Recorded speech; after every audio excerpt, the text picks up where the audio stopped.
साथियों, मैं इस मंच के लिए पहली बार नया हो सकता हूं, लेकिन आपके लिए तो नया बिल्कुल नहीं, इसलिए कि बहरहाल हम लोग यहाँ से 2 बार मैं भी वो अलग बात है कि उस वक्त मेरा निशान हाथी था। मैं 2 बार यहाँ से आप लोगों के बीच में आया भी था, इसलिए हम लोग एक दूसरे से भली भांति वाकिफ हैं 14 में और 22 में।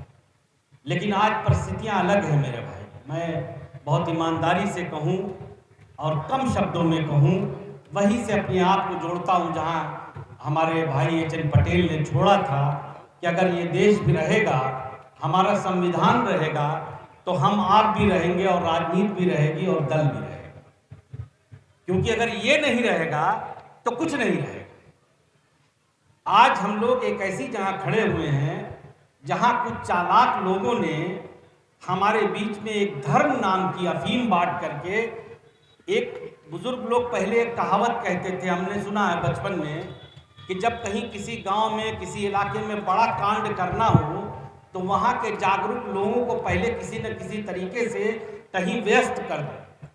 अगर कोई मान लीजिए किसी तरह का नशा वशा करता हो, बुरी आदत का शिकार हो, तो उसको उस नशे में उलझा दो, जो जहां उलझे उसको उलझा दो, किसी को कुछ दे के शांत कर दो, ताकि लोगों का ध्यान बढ़ जाए, लोगों का ध्यान उस तरफ न जा सके जहां कांड होने वाला है। तो आज क्या होता है, आज अब मुझे कहने में बड़ा अजीब लगता है कि 5 किलो राशन के नाम पे इतना एहसान लादा जाता है। कभी बैठ के अपने घर से ये सोचो कि जो 5 किलो राशन हमको आपको देती है ये सरकार, क्या अपना खेत बेच के देती है? क्या अपने पास से देती है, अपने बैंक बैलेंस से देती है? अरे ये वही धन है जो हमारा आपका है, जो आपकी गाढ़ी कमाई है, उसका 90% 95% लूटा जा रहा है और 2-4% हमारे कुछ भाइयों को दे दिया जाता है ताकि खामोशी रहे और कोई आवाज न उठाए। और बड़ा कांड उसकी आड़ में ये होना है कि चूंकि किसी तरीके से हम लोग दोबारा सत्ता में आ जाएं, तो हमको तो पता नहीं क्यों ये कहने में भी झिझक नहीं होती कि अगर ये परिस्थितियां नहीं बदली तो हो सकता है आने वाले दिनों में ये चुनाव की नौबत भी ना रहे। पता नहीं क्यों मुझे मेरा ये अप्रीहेंशन है, मेरी ऐसी सोच कि हो सकता है ये लोग कोई ऐसा संविधान में बदलाव कर दें कि उसके बाद ये ना हम रहें ना नेता रहें, किसी की जरूरत ना हो, बस ये लोग परमानेंट अपना लूटपाट करते रहें। इसलिए मेरे भाइयों, जब हमारे देश और संविधान की बात आती है तो जो लोग भी इस देश और इस मिट्टी से प्यार करते हैं तो यकीनन वो उसी खेमे में खड़े होंगे जहां इसके बचाने वाले लोग लड़ रहे हैं। और गुड्डू जमाली चाहे जैसा भी हो, मगर इस देश से प्यार करने वाला आदमी है, इस देश का एक जिम्मेदार नागरिक है और उस मानवता की पूजा करने वाला है जहां धर्म और जाति के नाम पे कोई भेदभाव नहीं होता। मैं हमेशा कहता हूं, दोहराना नहीं चाहता, रोजे से हूं, आप लोग जानते हैं भूखे प्यासे रहते हैं तो थोड़ा बदन में उतनी ताकत नहीं रहती, गला भी सूखता है। मगर आहिस्ता आहिस्ता 1-2 बात कहना चाहता हूं। क्या दुनिया का कोई धर्म हम लोगों को ये सिखाता है कि हम धर्म के नाम पे लोगों से नफरत करें? ये राम का व्यापार करते हैं, राम की मैं मुसलमान हूं, इस मंच से ताकत से कहता हूं कि मैं इस्लाम को भी मानता हूं और राम को भी मानता हूं। मगर आप जिस राम का व्यापार करते हैं, आप तो उसके साथ भी वफादार नहीं है, आप उसके भी वफादार नहीं हैं, उनके साथ भी छल करते हैं। इसलिए छल करते हैं कि अगर राम को कोई पढ़ता हो, कोई जानता हो, अब तो सब लोग पढ़े लिखे लोग हैं, किताबें हैं, पढ़िए लेकर के। क्या राम ने कभी इंसानों से इंसान को नफरत करना सिखाया? क्या कभी राम के पूरे जीवन काल में कोई एक भी मिसाल ऐसी दे दे जहां भगवान राम ने ये सिखाया हो या ऐसा कोई कृत्य किया हो जिससे ये दर्शाता हो कि धर्म, जाति, अगड़े पिछड़े, अमीरी गरीबी के नाम पे किसी ने किसी के साथ जुल्म किया हो? नहीं, वो एक आदर्श पुरुष थे। उन्होंने जिंदगी जी के ऐसे दिखाया कि इस रास्ते पे चलो तो तुम इंसान बन जाओगे। हम इंसान तो बन नहीं पाए। सच्चाई ये कि हम तो अच्छे इंसान भी नहीं बन पाए और हमारी करतूत ऐसी नहीं है कि हम लोगों के बीच में खड़े होकर के जाकर के कहें कि भैया मेरे कर्म अच्छे हैं तो मुझे वोट दे दो। तब मैं क्या कहूंगा कि मौके हमारे वोट देता कि हम तोहरी जाति के हैं।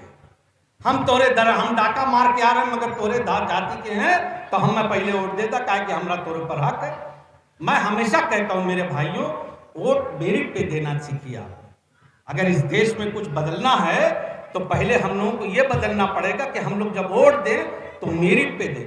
और मुझे ये, मैं जबरदस्ती की किसी की दलाली भी नहीं करता, मैं एक आज़ाद इंडिपेंडेंट माइंड आदमी हूँ, मगर यकीनन सारे प्रत्याशियों को खड़ा कर दो और धर्मेंद्र जी को खड़ा कर दो तो यकीनन इनका पल्ला बहुत भारी है, बहुत भारी है, नहीं मुकाबला कर सकते वो लोग प्रत्याशी के रूप में।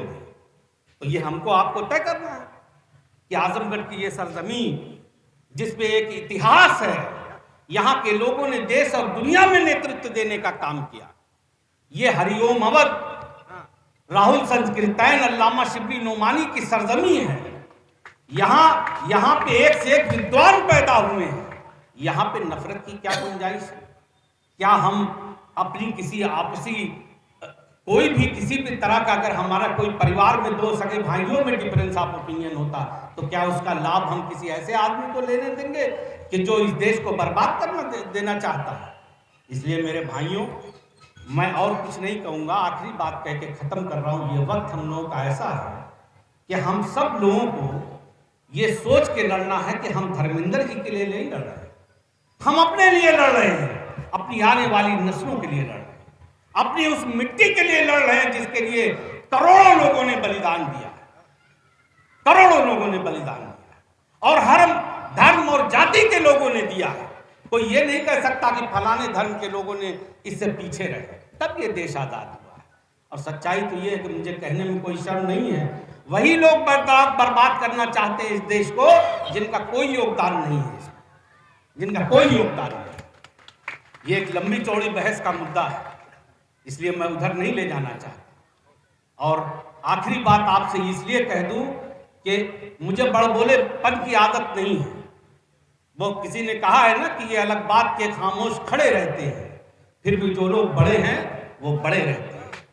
गुड्डू जमाली को अपनी हैसियत बताने की जरूरत नहीं है, ये आजमगढ़ ही नहीं पूरा प्रदेश जानता है कि मेरा किरदार क्या है। मैं इस बात को इसलिए कह रहा हूं कि ताकत से लड़ो, मनोबल को बढ़ा के लड़ो। पिछली बार हम इसलिए हारे थे कि हम दोनों भाई आमने सामने लड़ रहे थे। यही डाटा मौजूद है, कहीं गया नहीं है। हमारे इनके वोटों में मात्र 1000-2000 का अंतर था, तब वो जीत पाए थे 6-7 हजार से, तब जीत पाए थे।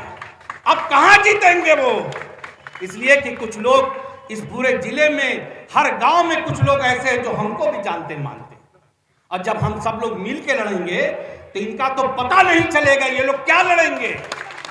इसलिए खाली जीतना नहीं है, ऐसा जीतना है कि आने वाले दिनों में जब दोबारा पार्लियामेंट हो, जब इनकी पार्टी बुलाए कि भैया जाके लड़ लो, ये कहे सरकार कहीं से भी टिकट दे दो वहां नहीं जाए, ऐसा एग्जाम्पल सेट करना है। और दोस्तों, इस जीत को इतनी बड़ी बनाओ कि आजमगढ़ से ये संदेश जाए कि एक ऐसी धरती है कि जब जब जुल्म करने वाले लोग सर उठाएंगे तो ये इंसानियत से प्यार करने वाले, गंगा जमनी तहजीब से प्यार करने वाले पूरी ताकत से उसे दबाएंगे। मैं इसलिए ये अपील कर रहा हूं कि किसी ने कहा है कि मैं जिंदा हूं इसीलिए ये बोल रहा हूं। दुनिया किसी गूंगे की कहानी नहीं लिखती। आपको ये बताना है कि आजमगढ़ के लोग जिंदा हैं और हम लोग उस हर वक्त तक लड़ते रहेंगे जब तक हमारे दिल को ये तसल्ली ना हो जाए, हम ये संदेश देने में कामयाब ना हो जाए कि जो तुमने मंसूबा भी ना था उसको हमने पराजित कर दिया।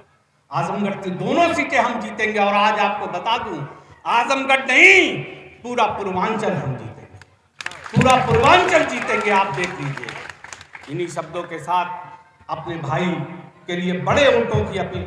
एक बात और कहेंगे हम आपसे, थोड़ा सा 1 सेकंड लेकर, अहम बात है। देखिए, भाषणबाजी और ये मीटिंग तो ठीक है, एक बार आप लोग, मैं हाथ जोड़ के कह रहा हूं, अपने गांव अपने घरों में जाके अपने वोटों का मिलान भी कर लें। ये भी देख लीजिए कि क्या हमारा कोई भाई ऐसा तो नहीं कि जो बाहर है, या कोई ऐसा तो नहीं कि जो बाहर जा सकता है इस दौरान।